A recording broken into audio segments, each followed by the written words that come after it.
what we're going to touch on for the first game is, well, Virtus.pro versus K23. Now, this was a big surprise. There's no real other way of putting it. You have a look at K23 and you look at their run that they had in 9-5, and it was a tough one. It wasn't easy. So they got invited into the Swiss stage. They didn't have to go through the door, and they didn't have to go through the group stage. They were invited into Swiss. Now, they get a 2-0 win over Galaxy Racer. They get a 2-1 win over Copenhagen Flames. So they're 2-0 in the Swiss.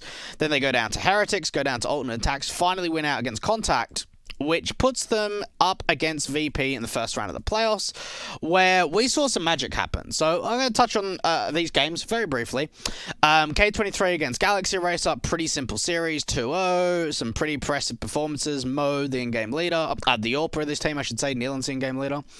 Again, Mo putting up some big numbers, tight series in the third map, going a fair distance considering they lost Overpass. I think we actually casted this game from K23, or I remember watching it. It was either one of those two that they lost their own map pick terribly and then came back to win out the series.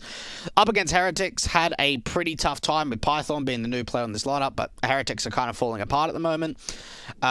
So OT in the first map, close second, close third. Got absolutely stomped by Alternate Attacks to go 2-2 in Swiss. So this is now the Swiss round 5. They have to win this. This has to be a victory if they want to advance any further. And they lose Nuke, but stomp on Inferno and Dust 2, which was very, very surprising considering Contact. You expected them to have a pretty decent run. They're currently playing in Flashpoint. Then we get to this game. Now, have a look at the games that we had in the playoffs. Now, which game did we cast? I think we did this one, Jay and I. And then we went over to this. So we did mainstream for 9-5-5, and we casted Heretics Existence to start off, then VP K23. Now, this game, it was okay. They had a stand-in of Kensia playing in for XMS, so wasn't a great Heretics to look at. It looked a bit sloppy. But we kind of went into this game, and all honesty, I kind of looked at it and was like, yeah, it's a Kakistani derby, it's a CIS derby, but VP are looking so good that this is just going to be a walk in the park, and the series isn't honestly going to be that interesting. Now, before this game, I want to give you some statistics.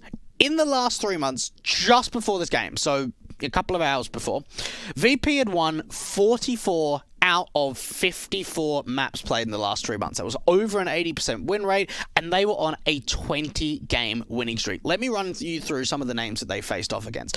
Giants, Navi Jr., Hellraisers, AGF, Aves, Endpoint, K23, Godsend, Espada, Saw, Navi, Cyber Legacy, Heretics, Forza, Navi again, Nemega, LDLC, Azarko Boars, Little Mix, and Wizard Krakoff. Now you look at this and you're like,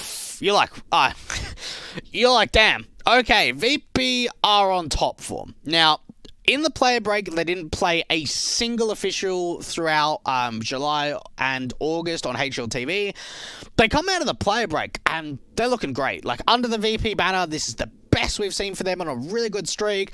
They won IM New York CIS. They didn't drop a single map in the group stage of 9-5. They didn't drop a single map in the Swiss stage, I should say, of 9-5. Didn't drop a single map in the Swiss stage of Loop Bet either. Loop Bet Season 7. So, coming into this, I'm thinking, man, VP are on an absolute tear. They're looking really, really strong. They're putting up some big performances. And you've got this K23 side, which is a little bit hit and miss. I think that they're one of the strongest teams in all of Tier 2 Counter-Strike when it comes to some of these Deagle and Eco half-buy kind of rounds. I think that they play a really, really slow passive T side. Mo does a really good job of being able to get a lot of opening kills on T-side AWPing and City-sided AWPing too. He's very, very consistent. We can even pull up a couple of the stats lines for Mo in particular. They went on to face Wizard in the quarterfinals, where I didn't quite touch on this game, but I touched on Wizard a few days ago. Had a bit of a tough series there on Nuke. It was their second half that just crumbled. We saw really strong T-side from Wizard, so their road did end at the quarterfinals, but that's not really what we're too interested in today. So having a look at K23, it's their results haven't been fantastic over the course of the last year. Maybe since even joining from Simon to K23, they rebranded. It wasn't like they changed roster or changed lineup or anything. But they brought in KDO, June the 6th? Yeah, so they had Creets, who is currently playing with Genji in Flashpoint, who's a stand-in for them. And their results haven't been all too fantastic. Let's have a look at what they did since joining up with the lineup. So let's have a look at this year in particular, right? So the qualifiers, nothing really too great there. Legend Bet, Elite Cup, not fantastic. Some of the open quals, a couple of decent runs here or there. Home Sweet Home, out in last place. Cyberbet, nothing, not a lot of gold here. Open qualifier, they advance to the closed qualifier. Don't really find anything there. Yeah, they get first in this ATEL Cyber Games, but that's just a Kakistanian event, isn't it? So nothing really too special there. You have a look at some of the teams, no real big names.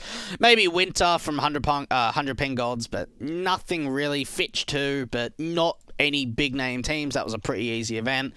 So when you kind of look at the placings, yeah, they've had a couple of playoff runs, but nothing has been consistently fantastic for K23. Now, they go into this VP game as heavy underdogs. There's no other way of putting it. But they actually came out victorious, which was just amazing to see. You have a look at some of the numbers. Neelan's been struggling a little bit recently. KDO2 finding his footing in the team's been a bit of a rough affair. Mo and Norbert are really the two stars. The AWP of Mo has been, you even look at his events in the last 3 months, putting up some really big numbers.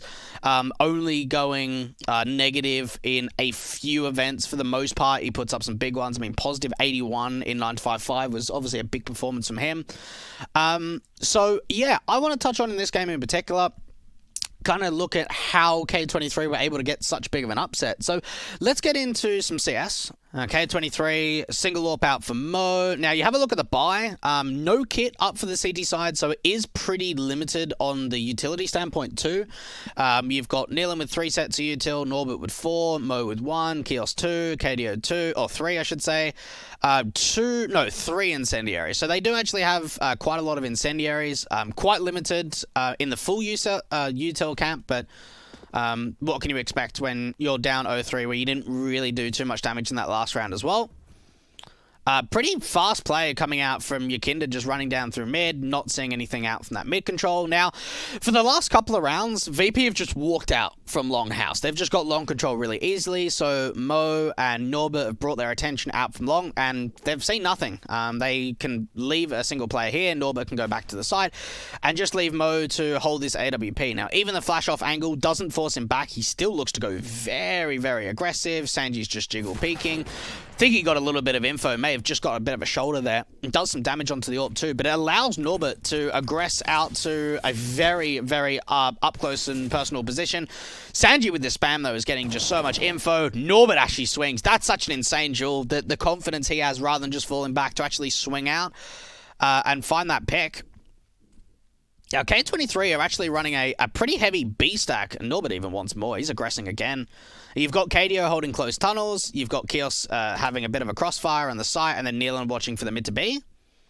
Mo just trying to keep an eye out to give him info that the smokes are coming down towards CT spawn. Got eyes out towards short as well, so it looks like it's going to be a B split commitment for VP, and they're running into a complete stack here. Neelan just trying to play a little bit of anti-flash. Time is still relatively low. Like, there isn't too much here for VP to work with, so they need to be making sure their entries are looking pretty good. They don't check Neelan. Only gets 1. Kios is now last one left on the site. Still does damage. James needs to try and clutch out again. 1 versus 3. He's got Mo to try and deal with out from CT. And yeah, just can't happen. So, look, for K23, they had a really nice gamble stack.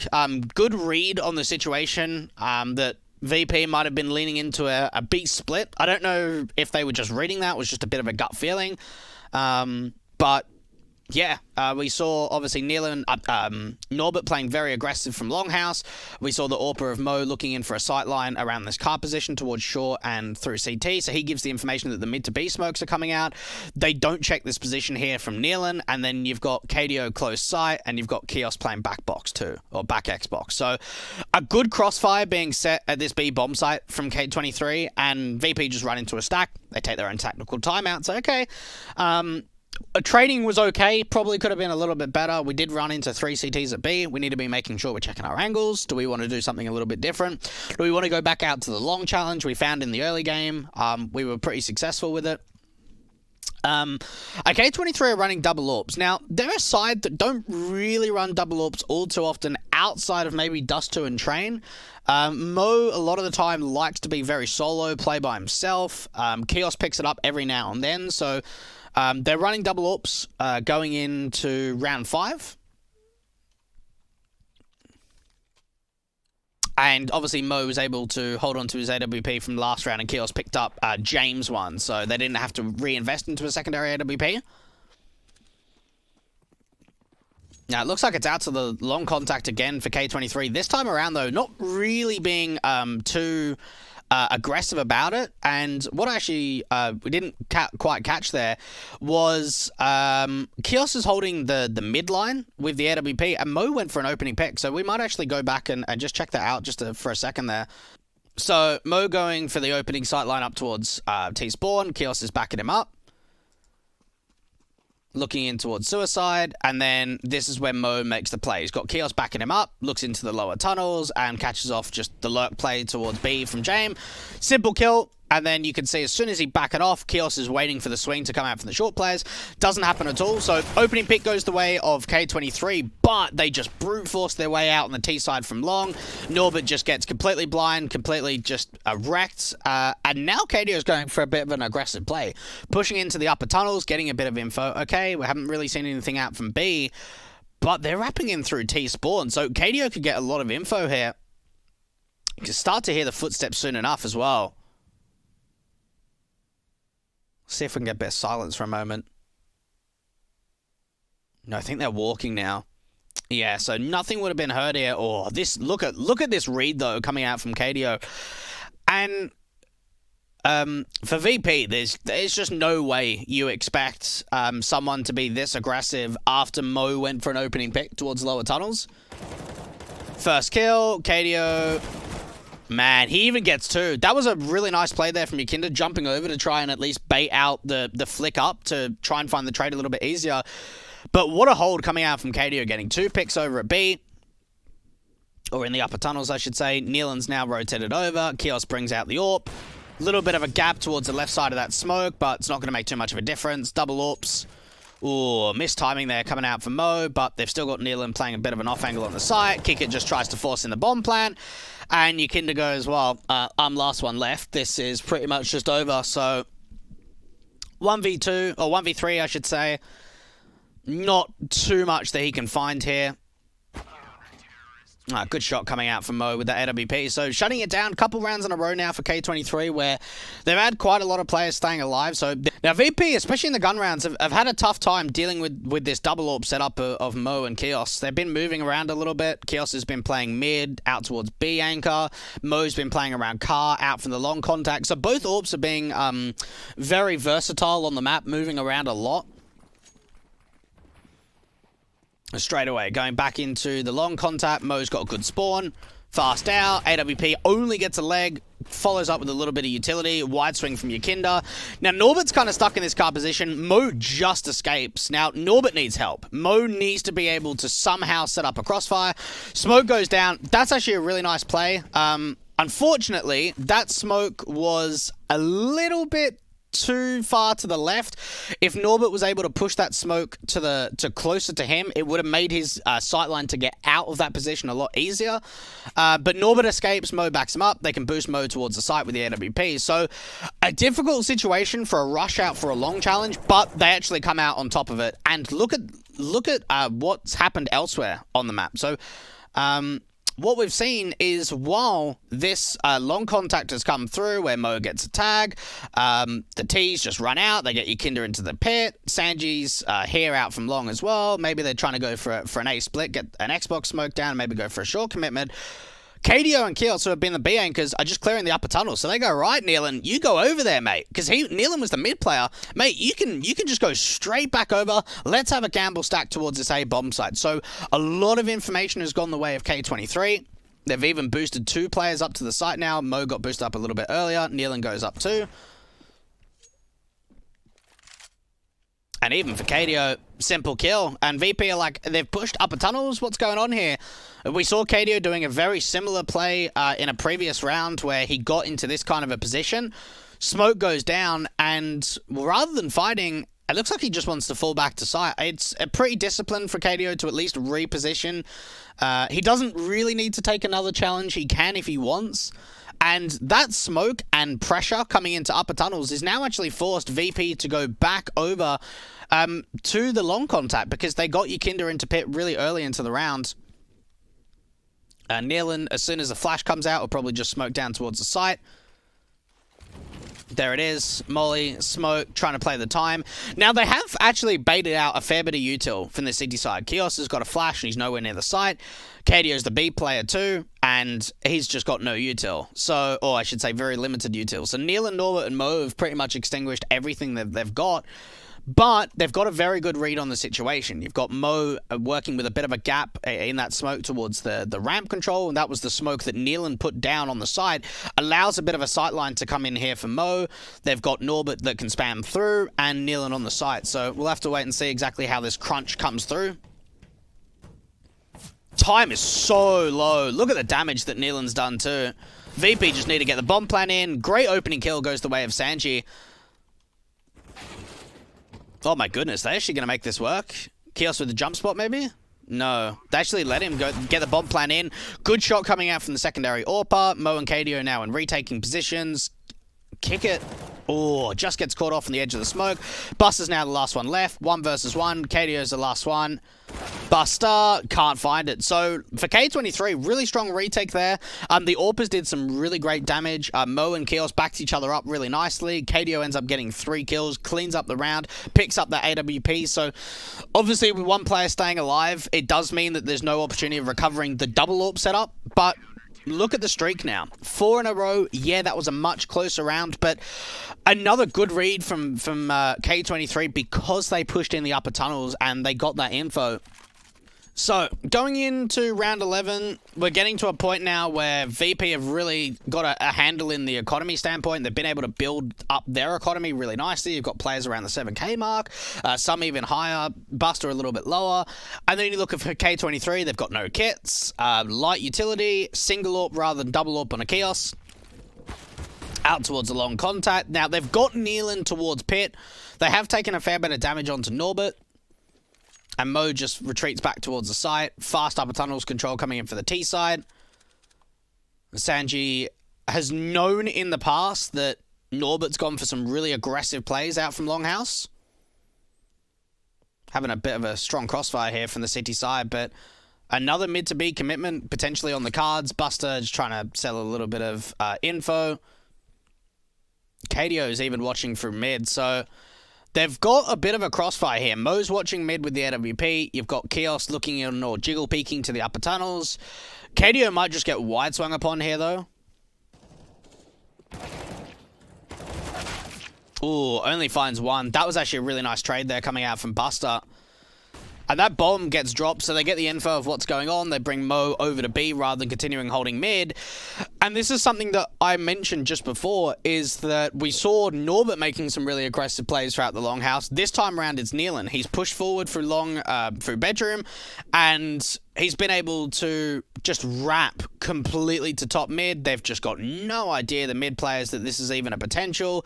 Spots that bomb again. This round is just falling apart completely now for VP. And they're running into A. Norbert's going for an aggressive play. I don't know if that was entirely necessary because now Nealon's alone.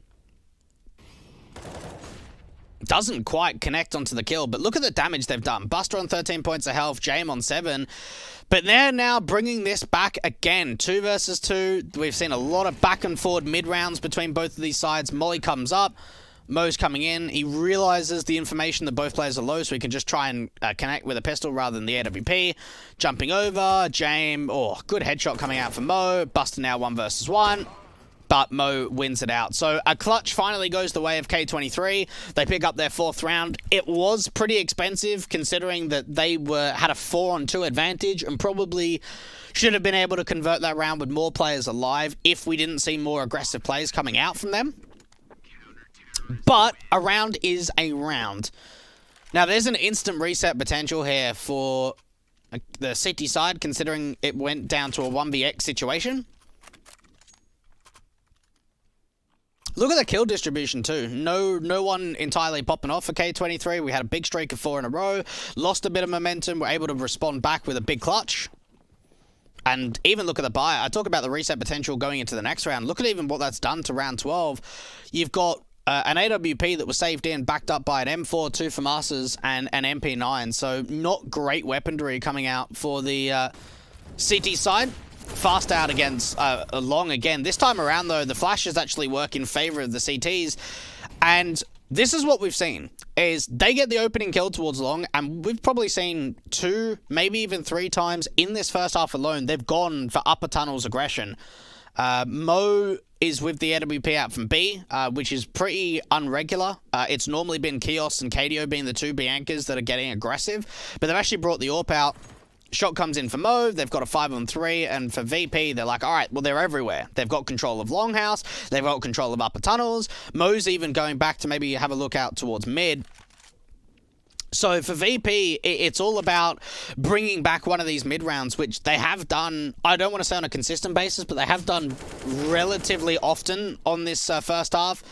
Just straight spam coming out for your Kinder, and Norbert just gives away his life.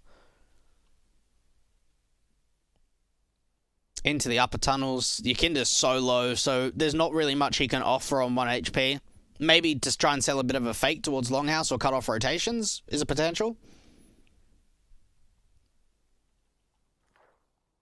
Sanji and Jame setting themselves up to bring the bomb to B. KDO putting Incendiary down, just going to waste more time. Bring Mo's attention over. And Kios hasn't heard anything out from mid, so he's not thinking it's a mid to B split. Considering Util came out from the upper tunnels and no footsteps were heard. Oh, look at this play from Nealon. Oh, he waits. He waits. Oh, knife. I remember that, actually. That was really nice there from Nealon. At the time, I thought that he was going to wait to see if more players would draw out from Long. But the information was that Yakinda was out from Long spamming onto Nealon. So they know that, or onto Norbert, I should say. So they know that he was the lurk play. And they heard 2 sets of util coming up for the upper tunnel. So they know that if one player comes out from Long, they're probably not bringing everyone with. If they are, they'd have to take quite some time, considering that Jame is still in lower tunnels. So I'm guessing that's why he went for the knife rather than waiting to see what happens, because they already have the info that there's 2 players in tunnels.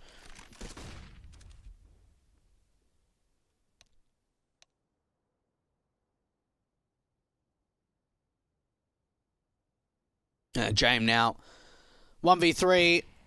Ooh, does bait out the AWP shot from Mo. Now Jame can just save on to this AWP, really, hold it into the next round, hope that no one presses him aggressively. But knowing the CT sided economy, it wouldn't probably be worth pushing forward to risk the hunt in losing players to take out on this AWP. Look at this stack coming out for VP. You've got double mid player, double B anchors, and then just Sanji on the long contact to start off, where it looks like Norbert is just waiting for a bit of an over-aggressive play. So already in this kind of position, it looks like it might be a mid to B with Norbert to cut off rotations, because you've got players leaning into the lower tunnels, you've got Nealon watching out for mid, and then Norbert, maybe if a bit of contact is established from mid, might try and force Sanji to get really aggressive. Which is kind of what's happening here. Now he hears those footsteps in Nealon. Norbert's just so ready. Yeah, doesn't get much easier than that. There may have been an opportunity where actually his teammate of Nealon goes down, but yeah, look, good crossfire being set, waiting for the aggression, and it just comes out. So really good read from K23. And now for Yakinda, re-smoking short. He tried to go for a really aggressive play there. So smoking off the catwalk position, trying to see if he can maybe work around the smoke and either try and force them forward and get a nice angle, or just try and waste the time. And unfortunately, he peeks before that smoke blooms, and Mo just catches him off. Kick it coming in rotation, but this round's pretty much so it's already finished. The T's have just completely overwhelmed the site. Mo gets 3 kills. What a hold from him. What a pistol from K23. Really nicely done there, cutting off some great rotations, catching players completely off guard in 2 engagements, both from Sanji and Yakinda. Playing on a bit of a wider edge on that smoke, and Sanji just is able to just the wide swing. Norbert tries to go for the exact same play that Mo did in the last round. And Chaos lining up. Smoke out through all the mid doors to cross over to Xbox. Can potentially get spammed, especially if CT's a close range and they know it's coming through. Oh, that was close. That was very, very close coming out from the AWP of Jame. And now for K23, they're looking like they're leaning into a bit of a B play. Jame is going to try and back up Buster. Incendiary going behind the smoke. Now, they actually have drawn out a fair bit of util from the CT side. You've got Yakinda with full nade stacks. He's the mid player. Sanji's only got a smoke and Buster's got a flash. So certainly the B players are very underutilized when it comes to the utility.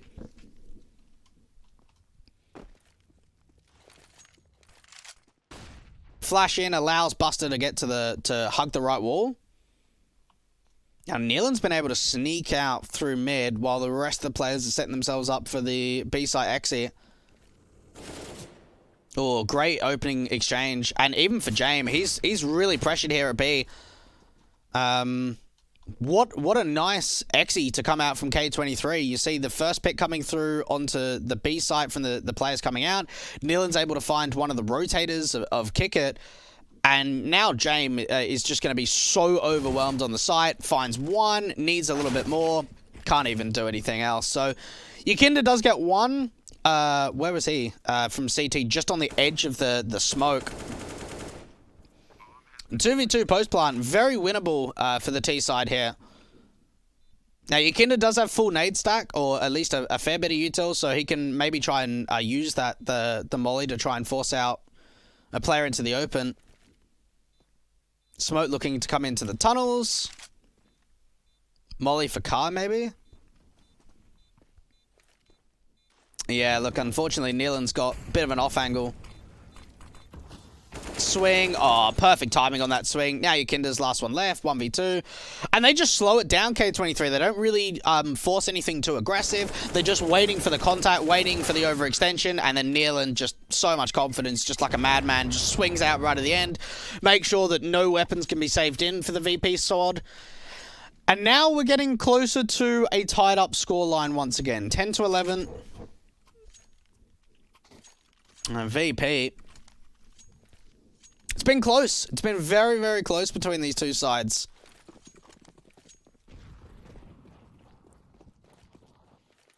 Fast control out from long. This is quick. This is very, very fast. Not only does the long contact come out really quickly before the CTs are even there, but Mo's able to find an opening AWP pick out from mid, so he can go for a really aggressive play up through short if he likes.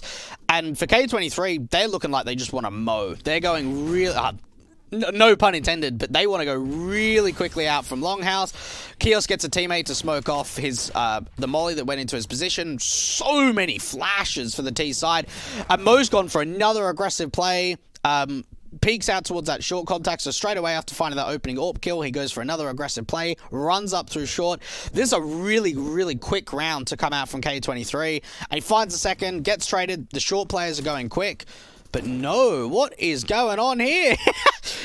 You've got KDO and Kios out from long that get 2 picks. They're like, nah, we're just taking the bomb out through mid. Sometimes I don't know what's going on with K23.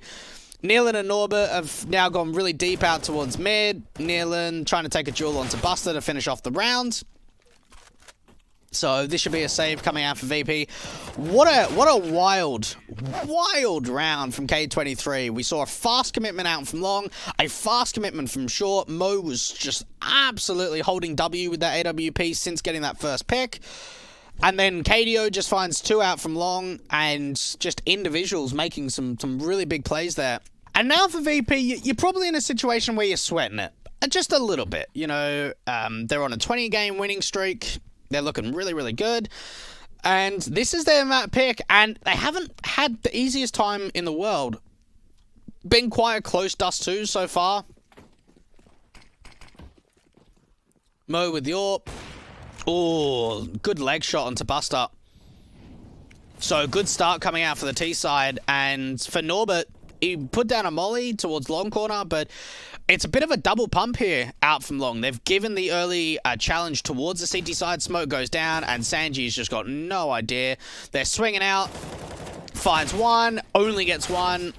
Oh, look at this trading, man. So many trades coming out from long. And it goes in favor. What is going on here? Why is KDO out of B? Let's bring this back a little bit. What the hell? What is going on here? Okay. I want to get this full picture for a minute, just to kind of think what's happening.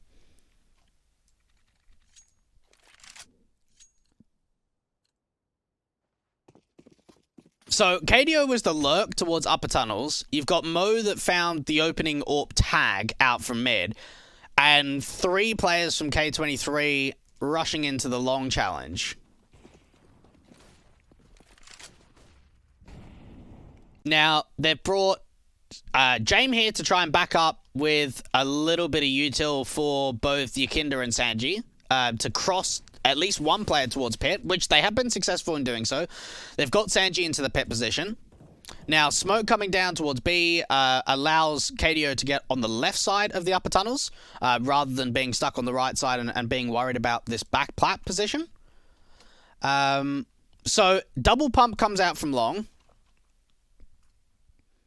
Sanji's alone. Norbert just swings out with a flash, and Sanji, I think, only gets one here.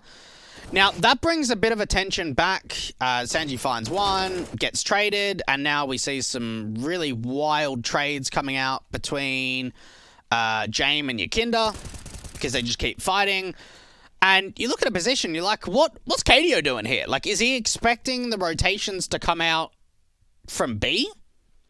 So there is chaos out here at long. Man disadvantage for the T side. And KDO spots out Buster and he goes, right, okay, well, someone here. I'm just going to keep running forward. I get a wild turnaround onto kick it. He should not have even been allowed that first pick.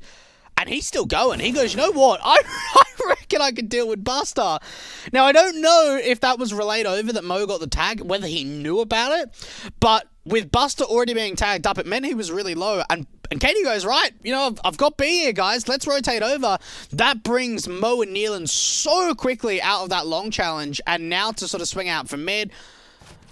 But then they don't expect the challenge of aggression to come out from the CTs, and Yakinda's holding a very aggressive sightline. Takes down the AWPer, Nealon crosses over. Now KDO's just staying alive. He's just making sure they haven't crossed out towards B, picks up another smoke, puts it down, buys them some more time to bring that bomb over. And it's down to the retake, really, for Yakinda and James. Even the bomb still hasn't crossed to the side, and the CTs are already in retaking positions. James coming in really quickly. Yakinda went for a very aggressive play through the smoke to try and maybe get a one-for-one trade and allow James to clean up from the upper tunnels, but that's not possible.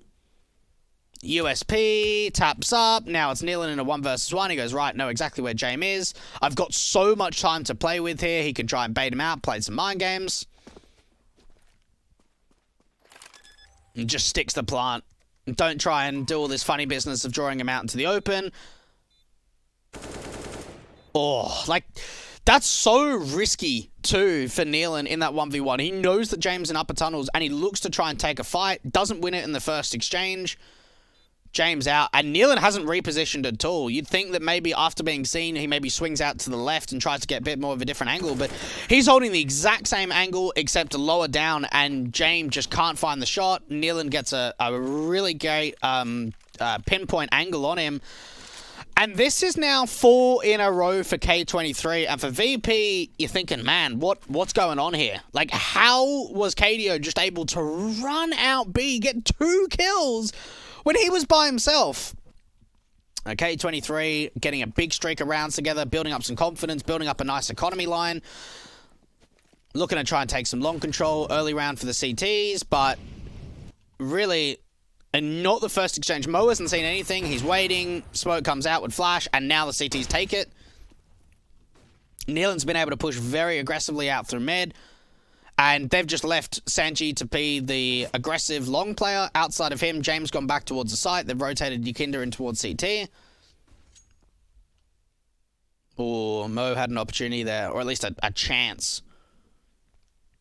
I think he got some info on that jiggle peak, so... This is run boost out from short. Doesn't bait out the AWPer because James not playing there. Playing out towards ramp instead. Why? It just gives away the position the AWP's playing A. What? Why is that a thing for James? Like, they don't know this entire round where that AWP's been playing. Whether it's been playing... Well, they know it can't really be mid because they've had mid players. But they don't know if it could be a B or A, and James just takes a shot for no reason. Now K23 go right. We know where the AWPer is of James. That was a bit weird. I'm not sure what forced that. And now the T's maybe want to try and regain this long control back. They've got Sanji towards close blue. James backing him up with the AWP to set a crossfire.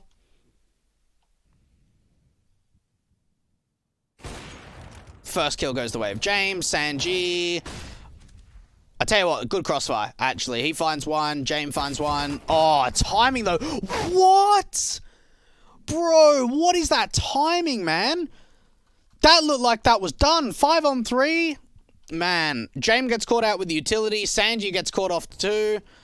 And now the long controls come through in a 3 on 3. I don't know how that's happened. This is just so crazy. KDO gets a pick out from mid. He's looking for more. Maybe a little bit too much there. If he was able to take down that player of Kick It, then they could have just ran into B, obviously. Time's very low. Now, these footsteps are going to be heard from Kick It. Mo's with the AWP. Kiosk can just get this bomb down in time. Yukinda might be able to try and stop the bomb from going down. He's seen it cross over. He's going to swing out. No, he doesn't swing out, actually. That could have been a chance. I mean, he's planning obviously close, so it would have been really tough for Yukinda to try and wide swing and force that bomb plan from being denied. And now he's just got 2 players to deal with. Knows where Mo is, knows where Chaos is on the site, but being smoked off. He's got a kit, no util. Both players trying to work on the edge of this smoke. I'm surprised he's even going for it. Like, you look at the money line, yeah, they're on max round loss bonus, but how likely is this 1v2?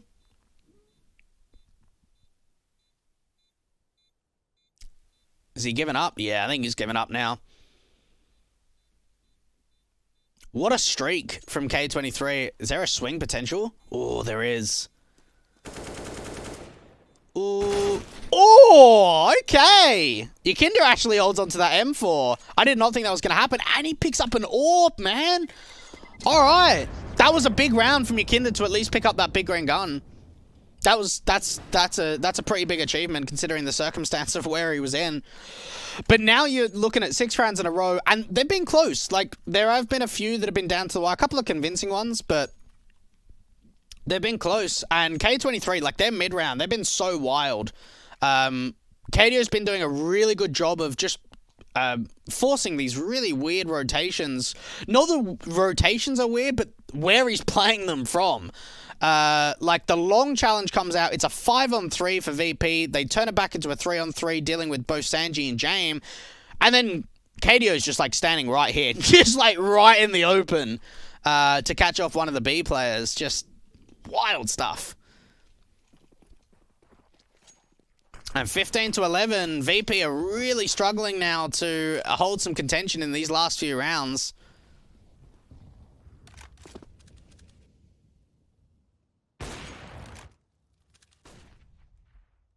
Now, this time around, they're not contesting long. It seems like for K23, they like taking long control a little bit later into the round, offer it up to the CT side early so they don't have to use too much util and take too much damage in gunfights. Oh, the molly goes out straight to Sanji's position. Norbert, ooh, could have been a chance maybe if he wanted to overswing, but being a little bit disciplined to not swing that far into the open because there could have been a trade potential for your Kinder who backed him up. Another mid to B on the cards? Potentially. They've already spotted out kick it on the side, crossfire, Mo gets the orb pick, and this is pretty much done now. They've got 5 on 3. Yeah, Nealon and Kios are so low, but they've opened up B. Sanji has found a response from top mid, so there's something, but a couple of kits and 1 smoke on retake. This is going to be a really, really tough ask to come out from VP. They've got Mo holding down the lower tunnel's angle. Doesn't miss those. And now your Kinder and James. Last couple left. K23 ending Dust 2 on a really nice streak of, what, 6? Make it 7 rounds in a row. James now 1v4. Your Kinder falling. This is done. This is absolutely over. What a response from K23. And I certainly think what you can take away from Dust 2 was how strong they were in cutting off rotations in the mid-round.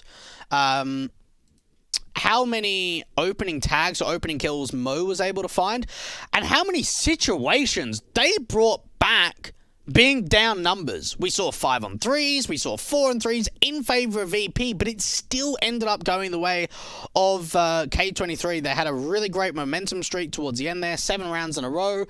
And I tell you what, really impressive stuff on the T side. They were taking back long control in the mid round. They weren't really contesting it all too often in the early round. They were just giving a lot of control up to the VP side. And I certainly felt like for James, yeah, he found his impact through the AWP, but when you compare him to Mo when it comes to like impactful kills, I think Mo certainly came out on top and shined really nicely.